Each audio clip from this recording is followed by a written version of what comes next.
Another trial of the century shaping up. The good thing about being in a century that's not that old is you can say that about pretty much every big court case. This is going to be a doozy though. David Pye, the one-time ally of slain Rebels chief Nick Martin, has just pleaded not guilty to ordering the Motorplex assassination. That's Dave next to Nick after one of their many visits to court in happier times. Pye was arrested after the bloke who pulled the trigger back in December 2021 put him in the frame. We still can't tell you the name of the assassin because a court order is protecting his identity as he sits there in jail. He will remain officially anonymous and be referred to only by his unofficial codename Rambo because of fear someone will try to exact revenge for Martin's death. But everyone knows who he is. Well, it is quite ridiculous because the assassin is apparently making no secret of the fact he shot Martin. He's openly telling the story to anyone in jail who cares to listen. I've done unspeakable things. The cops think their case is solid, but we're probably still expecting Pye to deny guilt. I didn't do it. Nobody saw me do it. There's no way they can prove anything. So they wouldn't have been too shocked when he stood up and entered the official plea on Wednesday morning in Stirling Magistrates Court.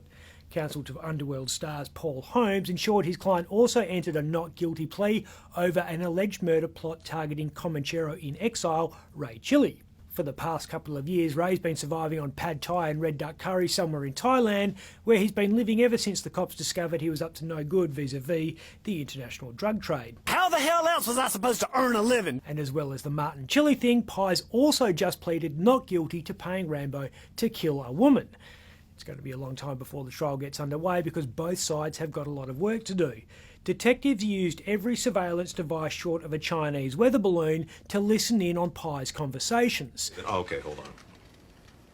Is this what I think it is? And they've been doing so ever since they closed in on Rambo. That's a lot of data to go through and a lot of covertly recorded conversations to analyse. And those conversations wouldn't just relate to Rambo. That's a point not lost on every underworld figure who has ever had a chat with Pye since Rambo started singing like a canary to avoid a long jail term. That odd, unhealthy, real quick. Okay, that's weird. That is well out of the mainstream. Right now, there will be a lot of nervous bikies, gangsters and drug dealers wondering what else is going to come out in court when the transcripts are entered into evidence. Seems to be a lot of deals going down everywhere at the moment. Well, it didn't take long for details to start filtering through about those three blokes found clinging to an esky off Albany earlier this month. As we now know, the boat they came off wasn't loaded with muleys and beers for a day's fishing. We've intercepted and seized about 365 kilograms of cocaine. Intercepted? Intercepted implies some level of proactive police work. The Esky boys led a trail of breadcrumbs to the drugs and then set off a distress beacon with exact GPS coordinates. Intercepted. Anyway, you know. Quickly emerged one of the crew of the SS Minnow was a former Rebels bikie called Mate Stepinovic. That's Mate there, answering the question, what year did you leave school? Easy work for the Federal Police. Easy work for New South Wales Police as well. They've just seized $1.8 million in what they say is dirty money after a tip-off from local detectives here.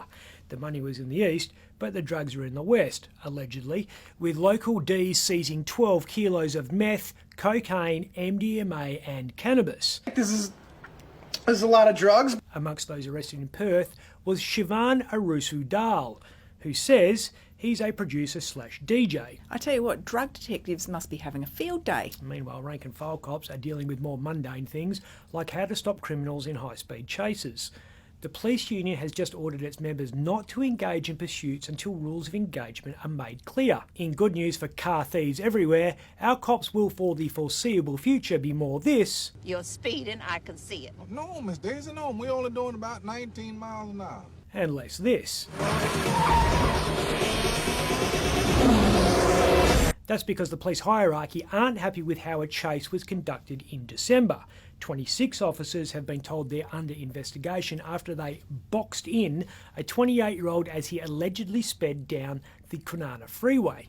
Boxing in is a technique where 4 police cars surround a target vehicle so the car can't go anywhere. The method is used routinely in America to good effect, and while WA cops do it, it's not part of official guidelines and local plods haven't been trained to do it properly.